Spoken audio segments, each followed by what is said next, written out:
Hey everybody, John here, and welcome back to the series, How to Use Toxic Biohazard. This is going to be video 2, and we're going to be discussing the master section up here at the top. So we're going to be going kind of left to right and explaining all what's going on through here. So on the very left-hand side, you're going to see the transpo here. So it's a global transposition. So let's say you make a whole patch, and you want the whole thing to go up an octave, maybe up 2 octaves, down 2 octaves. That's the range you're going to have here. So you click this and you drag up with your mouse. All the way at the top is 24, and that's going to be 2 octaves. 12 is 1, and you can do the same thing going down. So that's this knob here, and let's bring this back up to 0. And then over here you have the Polyphony. So this is going to be the max amount of voices that you want Toxic Biohazard to use. So if you're making a bass, for example, you might want to click this and go to mono. But if you want more stuff happening, more notes being able to be played, more voices and all that, you can increase this number up here. You can go up to 32, as you can see down here at the bottom. And something to kind of watch out for, let's say you might be making a patch, and if we go to the reset program and we go to this Polyphony, it's a default at 8. So maybe if you're making a patch and you're adding more complex things and you're like, what's going on? I feel like something's either getting cut or I can't hear a certain thing I'm adding. This might be a useful place to check, because you might be hitting the maximum of 8, and that's going to be your limit. So you might want to click this down here and then maybe increase this up a little bit as well. And it's also a limit to kind of set, maybe to save CPU, although this is generally pretty good on CPU. It's something to keep in mind with this list here. Moving on, we have the unison voices. And if that's kind of confusing to you, think of unison as a way of adding more people to a performance. So if there's like a violin player or a singer, and you want to add more people that are playing the same part, that's what this is going to be. So for demonstrations, let's bring up a saw wave here. So let's go to maybe 7. I generally like using 7 for saw, super saw kind of stuff. So now we have 7 voices playing the same thing, but a little bit out of tune to give it more of that thickness to it. And then over here on the right, we have the detune amount. So if it's all the way down at 0, it does sound different, but it doesn't sound as thick as you would like it to sound. So that's what this knob here is for. So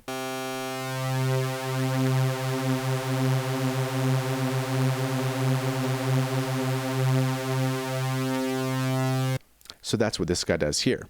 Now with all those voices, this next knob over here is going to be the panning, so spreading them around the stereo field. So if we add a little bit detune back in so we can kind of tell that they're being detuned, and let's listen to this as well. So as you first hear it, it'll kind of sound right in front of you, and as we increase this knob, you're going to hear it stereo-wise.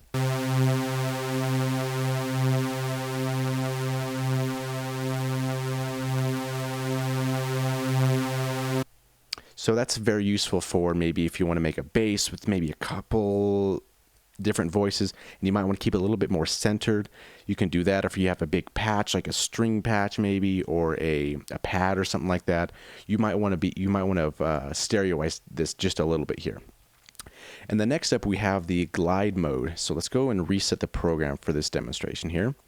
So we have a sine wave. Let's bring that up a little bit here. So this glide mode, sometimes called portamento, is going to be how the notes glide to each other, so it's not as static. So if I have a low note here and a high note there, that was a little painful, hope that didn't hurt you too much. You can see it's a very static jump. It's this note and then instantaneously this note here. So if I activate this glide time right here,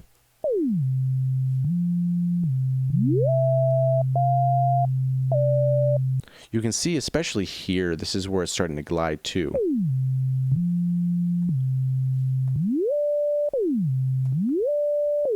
So it's kind of connecting the notes by gliding them into each other. And there's a couple different parameters here. So this is going to be like the glide time that you set, how much of that glide that you want. And there's a couple different versions here. So the main thing to be concerned about, or to kind of pay attention to, is there's going to be a bend and there's going to be a held. So bend is basically telling you, regardless if you are holding notes, it's always going to bend. So if I hit this note here, and I let go and I hit the next note, it's still going to make that jump. So held is basically telling you, only do this effect, only bend when I am holding a note and then I hit another note while this previous note is still pressed. So if I hit a note here, and I let go, and I play a higher note, it's not connecting because I didn't play them at the same time. Now if I hold this note here, now it's going to apply that type of bend there as well. And there's a couple different versions here. So there's the VT and there's the ST. VT is variable time and ST is static time. The difference between the two is variable time is going to be the lower the note is, and then the bigger the jump to a higher note, that's going to have a longer stretch. It's going to take a longer amount of time for that glide to finish to the next note. Now, if you have like shorter distances, that glide time is going to be cut down a little bit shorter. And then the static time is going to be a fixed rate. It's not exactly the same time. I did a couple of testing with that. It's close, but it's not exactly the same, but it's not as drastic as the variable time is. So hopefully that makes sense in some way. And for now, we're going to skip over this section. We're going to go to these knobs here, then we'll come back to this area here. Next thing to note is we have the master envelope here. So let's reset program real quick. And let's just do maybe a little saw wave for a demonstration. So this is going to be the master envelope here, as it says master envelope. Now, something to keep in mind with this as well is you'll notice on default patches, the attack is going to be off, decay, sustain up, and then the release is going to be off as well. So if you have a patch going on and you just want all your oscillators to follow one envelope, this is probably the area that you want to pay attention to. But let's say, for example, that you want oscillator 1 to have a different release time than oscillator 2. And this is something that I think they should have mentioned in the manual because it kind of tripped me out at first. So let's say I have oscillator 1 going, right?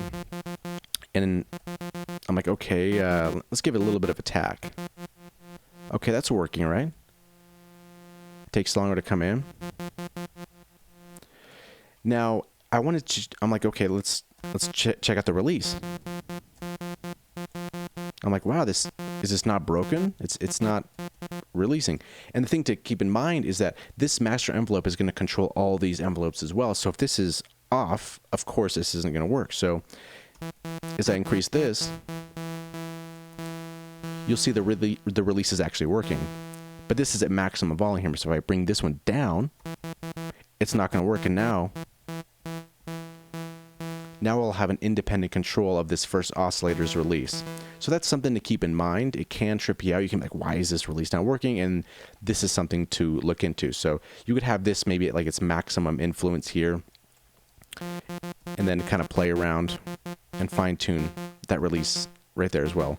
But also keep in mind, if this is all the way up and you go to a next oscillator, this is going to have a very, very long release time if this is still up. So make sure if you're going to use the next one to bring that one down first and then edit from there. So that's an interesting thing to think about. Next up, you have this velocity curve. So this is going to be obviously like how hard you hit the key into how much intensity you're going to have with this note here. So feel free to play with that as you will. This is going to be the drive. So this is the analog type of distortion that I talked about in the introduction. We'll do a more in-depth demonstration of how this sounds once we get to the effects section. I do understand why it's up here, but it does kind of belong to effects, which is down here. So we'll wait for the effects video to kind of demonstrate this. And then at the very far right here, we have the master volume, which is always nice to have on a patch. There's some synthesizers that don't have a master volume, and it's kind of annoying because you don't want to go there and turn down all your oscillators just in case you make something too loud or if it's not loud enough. So it's kind of nice to have a global control right up here. Okay, so next up, we're going to be going back to this top section here. So this is going to be kind of like the brain of the program where you load patches, where you save patches. So if you click here on this this center here, you can open up your bank and see the default patches that come with the synth. A lot of these are surprisingly pretty good. I think a lot of them are great. The basses are okay, but really there's some cool sequences, there's some cool sound effects. I generally advise you to go and check them out and listen to them, see what you like, and maybe make them your own a little bit. And then up here in the options menu, you have a decent list here. So obviously save program. If you make your patch, you want to save it. If you want to recall it, load it up. There you go right here.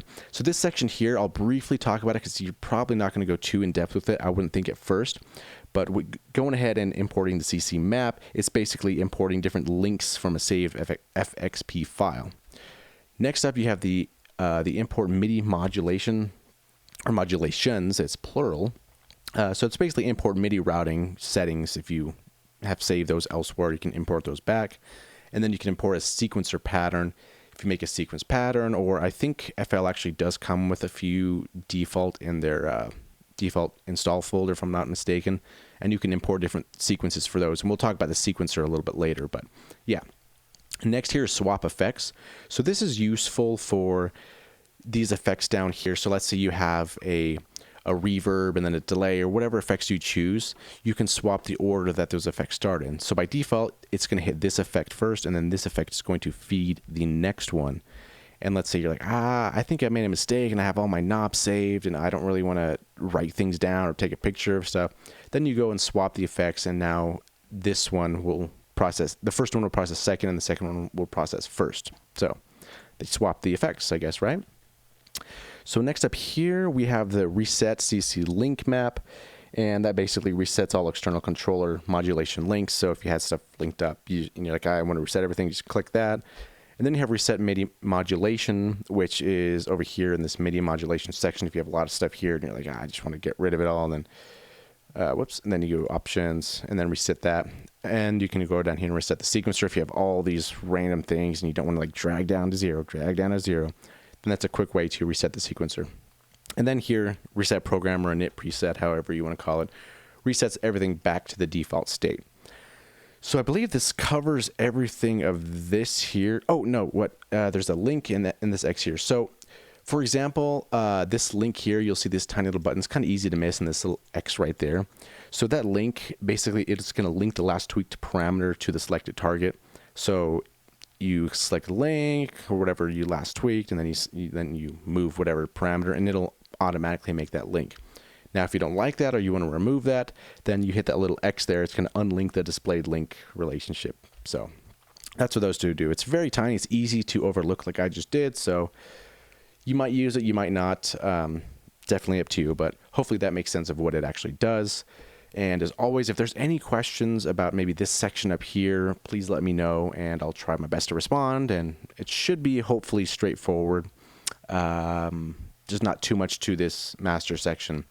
So hopefully you learned something in this video. And the next one, we're going to be talking about the oscillators. And the cool part about that is that once you learn one, you learn all six. So try not to think that it's so daunting. Really just focus on this little section here. Once you got that down, then the rest are just duplicates. So hope to see you in the next video, and thanks for watching.